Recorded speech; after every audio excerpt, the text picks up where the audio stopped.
Welcome viewers to our talk today, and today is focusing on RTDs.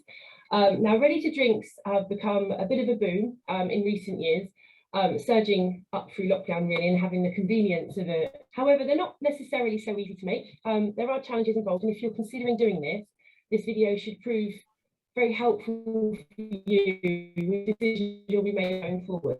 A wonderful people here who bring all sorts of experience and knowledge to you to consider for future. So without further ado, we'll just get everybody to introduce themselves. If I could start off with yourself, Bruce. I'm Bruce. I'm from Brentingby Gin. I think most of us know us. We started up many moons ago.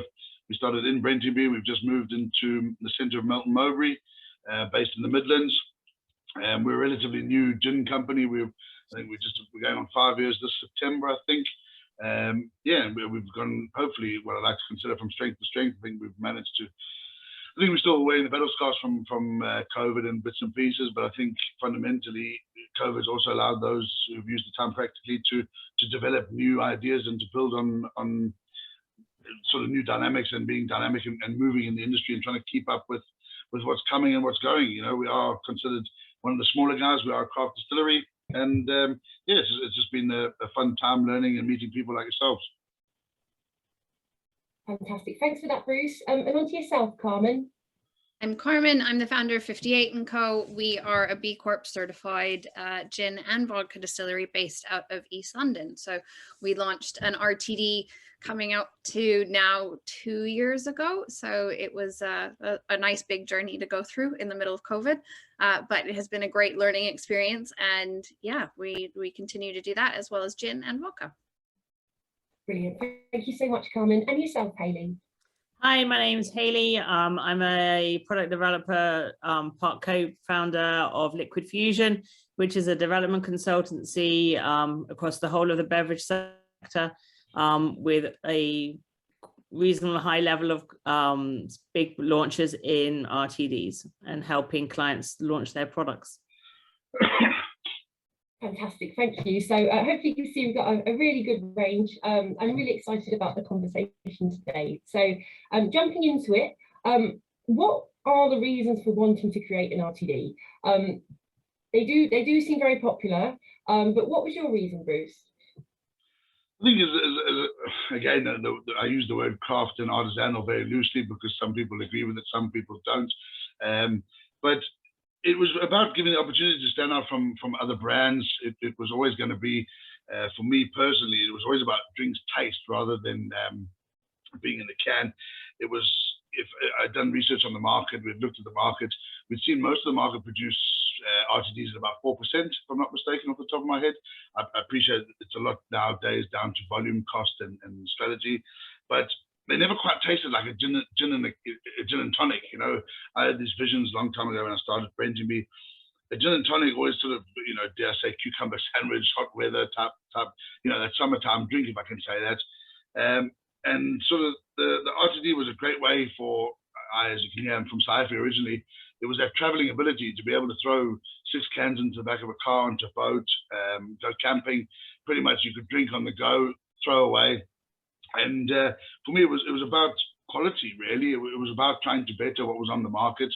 You know, a very sharp, steep learning curve, and you know, and it basically comes down financially. I think it was to put ourselves as a small craft producer, probably competing against the big boys, which, you know, in this day and age is dangerous, but it allowed you to stick your hand up and put your head up, as I say, above the parapet and try and keep it up there, really. So it was really just about trying to be that bit different and move with the times. That's great, thank you. And I think you may well have discovered, as a lot of people I've spoken to in the last year or so, that it's just not as simple as mixing a gin and tonic and canning it. There's actually so much that goes into the production and a lot that needs to be thought about. So that's some of the things we're going to be focusing on today. So if we start off initially with your base ingredients, what are you working with? Carmen, I think you had something to say on this one. Yeah, when we started, I'm obviously, you can hear probably from my accent, I'm not from here. I'm Canadian, and seltzer market in Canada and North America it's been a big market since kind of around 2013. And so I saw it as a trend, saw it, my sister's drinking it as something a bit light, as a good 5 o'clock coping mechanism for having children running around during COVID.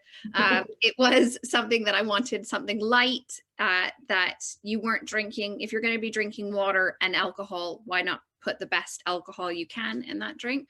And most seltzer companies are either NGS, so ethanol base, or vodka. And we wanted to try something different with putting gin in it. Coming into the UK market, the UK likes gin. It is a pretty popular drink of choice in this country.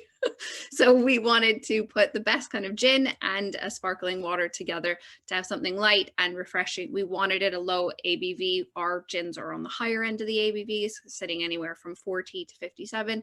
So we wanted to also bring in a younger demographic to look at how we can introduce them to the gin market. So that is why we created the RTD, and that's why we put gin in it specifically.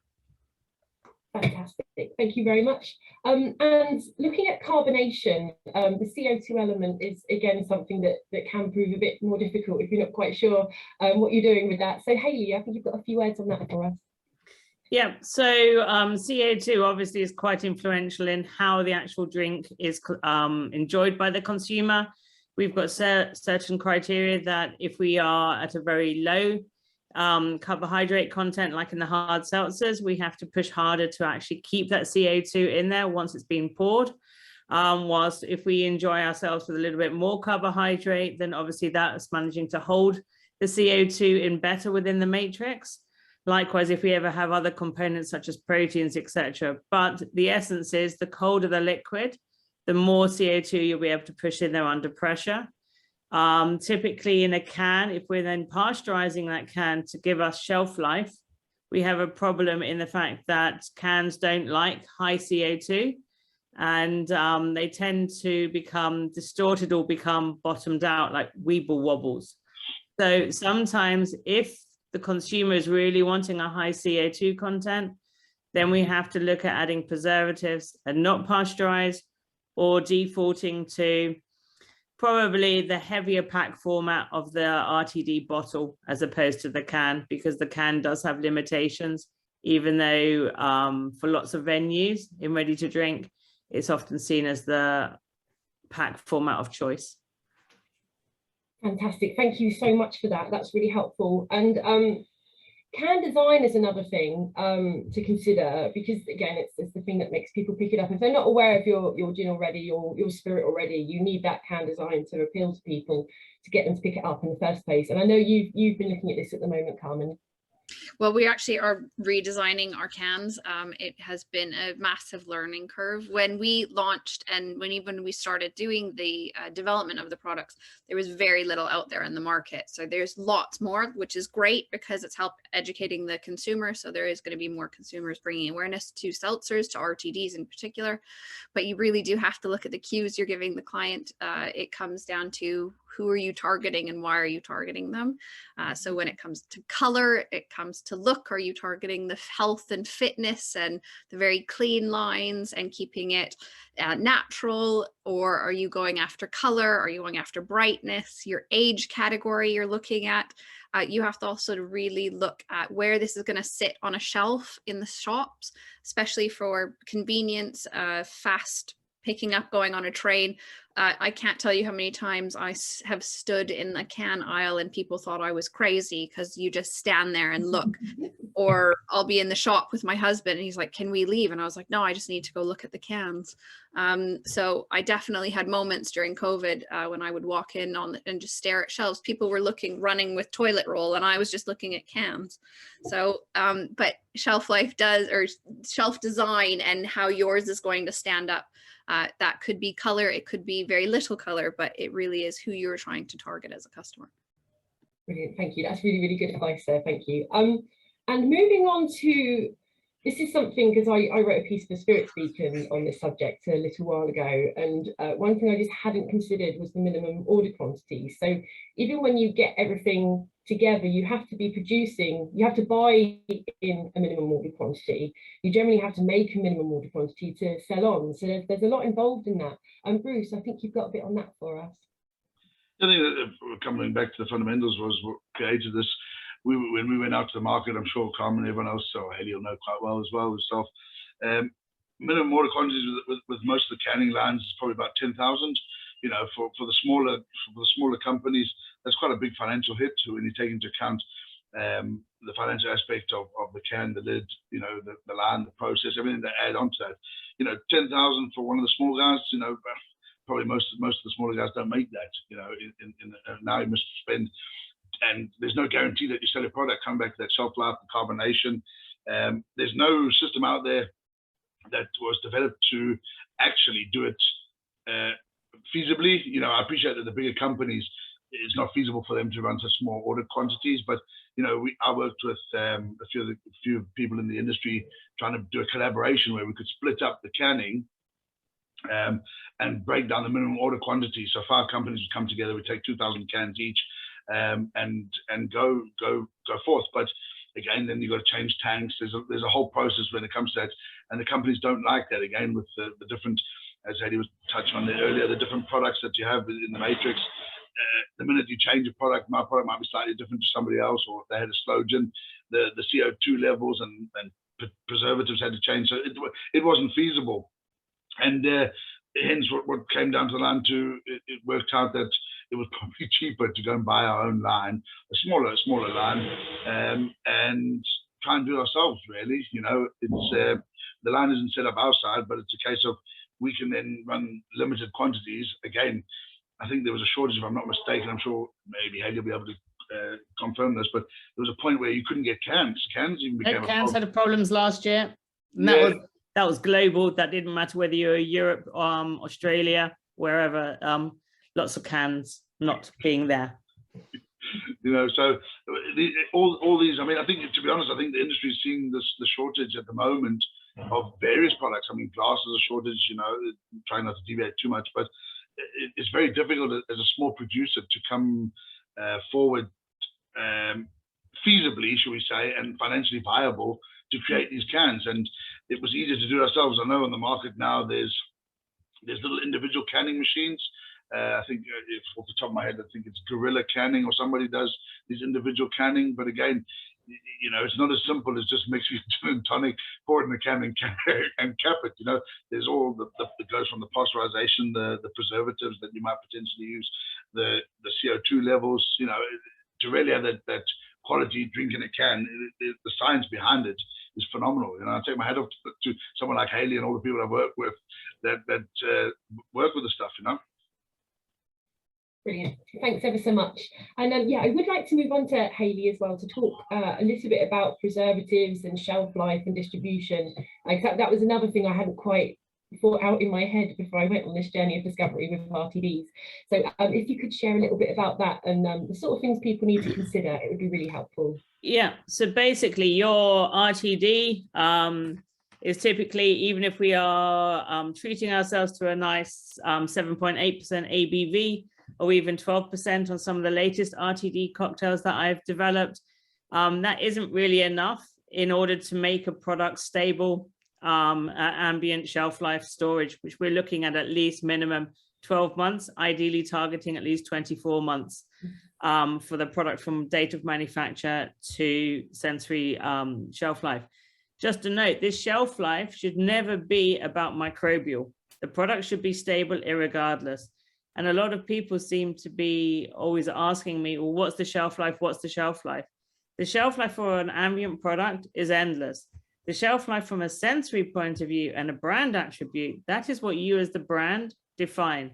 So this is where I would say with good manufacturing practice, low oxygen inclusion, good seal, making sure that your can liner is not going to be eroded, with a good CO2 content and all those other attributes that one would expect from a good manufacturing process, the product should be able to achieve at least 18 to 24 months shelf life.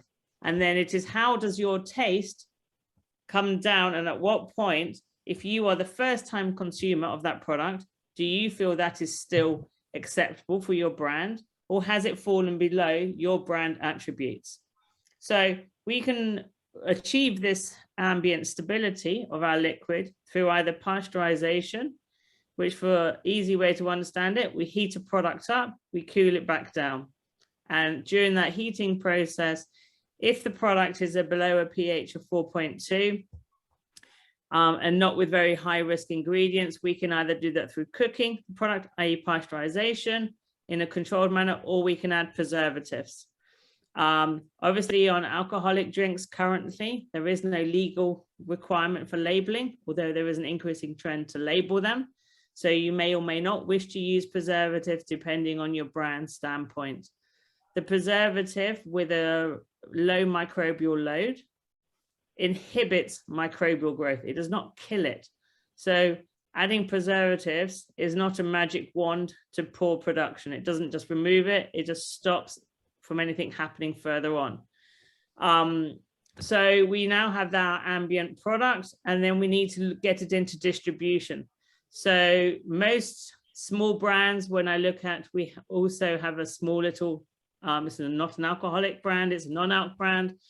But from Brighton, we are very much working with, interestingly, local gin houses, how we work with Brighton Gin to show it at their gin festivals, to look at small independent wholesalers who can then take products on and start to gain traction in various grounds, because most brands cannot walk into a retailer, Tesco, Sainsbury's, any of the other big four, and sit down and have a discussion. It's very much about routing that route to market through independent retailers, wholesalers who will take it on.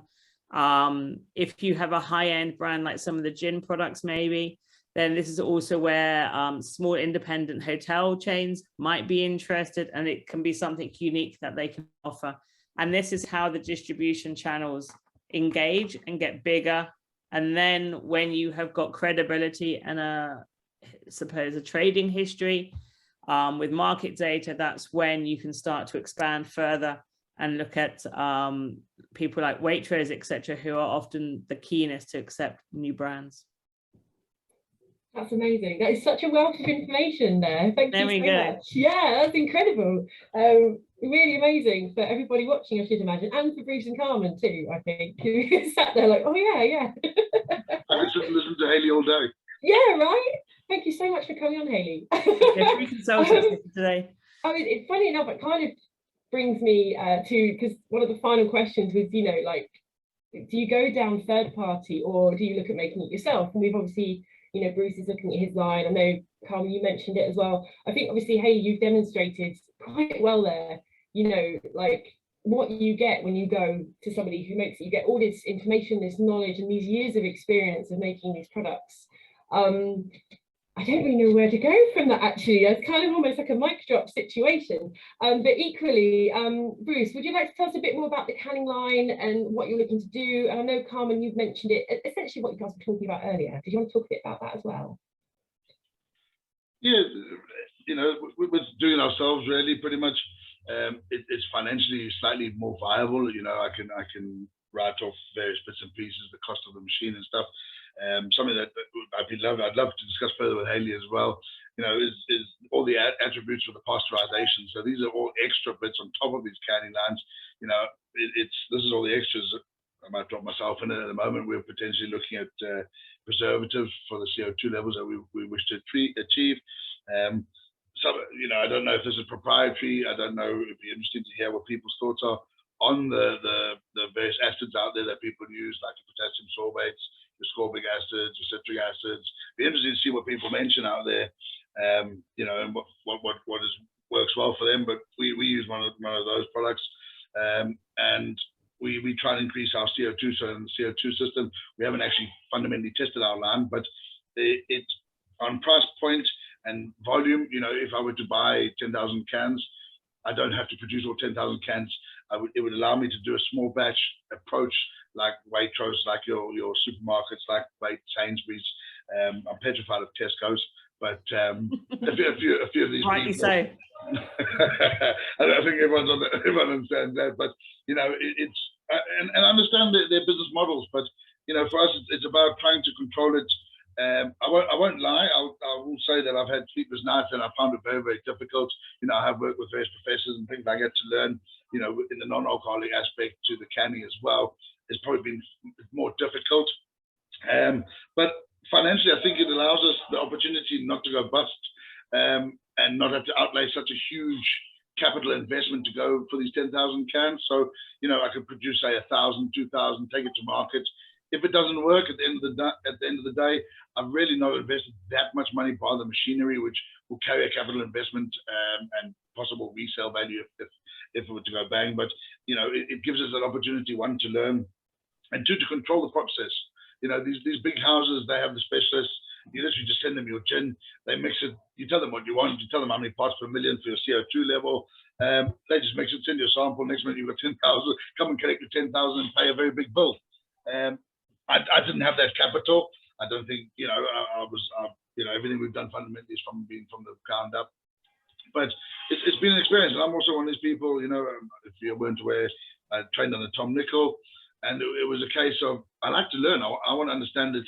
I don't want just to say, when I go to these shows, I mean, I ran, you know, and Benny will know, Junipalooza and the Gin Tonic, these great shows. But when the customer comes to ask you and they're like, and they expect the distillers to be there or the brand owners, and you can't talk about your product, you know, I find that very disheartening.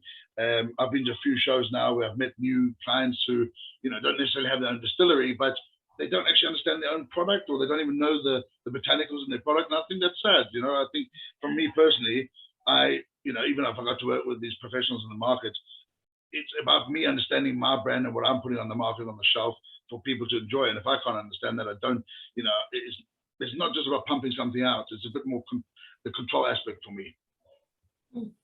Fantastic. And did you want to add anything to that, Carmen? I think I completely agree. Looking at third party and having people produce your product for you, or having yourself produce it. My team probably jokes that I'm a little bit of a control freak. So during COVID, when we were launching it, I then looked at setting up an entire canning business because I wanted to have control over my lines. It isn't as he has said, it isn't as simple as just popping a line into it. There was pasteurization and CO2 and building. If I were to do it, I wanted to build it properly. And when you're looking at it from a cost side of things, you do get into that. Where's that MOQ? If you're going to then be having somebody else can at your facility and you becoming a third-party canning facility, then you are looking at those MOQs, you're looking at storage. We have a side of the business which is a white label side of the business, so people do come to us and we produce for them. So understanding how that affects time and energy, and also storage and space, it all comes into place. So it has been a big learning. And for our physical space, I couldn't justify putting in a canning line because that meant I had to kick one of my stills away. So I am jealous, Bruce, that you had the space without me needing to go and find another place to set up a distillery. But it is definitely looking at both options, but it isn't, as you said, as simple as just popping a canning line. There is a lot of pieces to consider. So, and you have third parties, i.e. like Haley, those are the people that you want to have on side to really fully understand, to make sure that you are getting every part of the canning process correct, because you can get it very wrong very fast. Okay, fantastic. Thank you so much. And just to finalize, Haley, did you want to follow on with that with anything at all? I think just purely, I think that it's just sort of like, for me, about the point with canning is, and I totally understand the chicken and the egg scenario, that when we introduce our clients to third-party co-packers, because we're not a canner ourselves, that there are those issues. However, there are numbers in the marketplace who can now do smaller numbers, because there has been such a lack of, shall we say, smaller scale canners. However, there are also just wary notes of, there are some real cowboys, and you know, products can look really good to begin with. However, having seen clients who have then been crying almost, and rightly so, that they've got several pallets of leaking cans because the seaming hasn't been done correctly, or this hasn't been done, or that hasn't been done. And it's heartbreaking to see someone's money just running out of a can because the seam has all gone wrong. And obviously then that client who they've sold it to is not wanting a soggy pallet. That's the worst nightmare.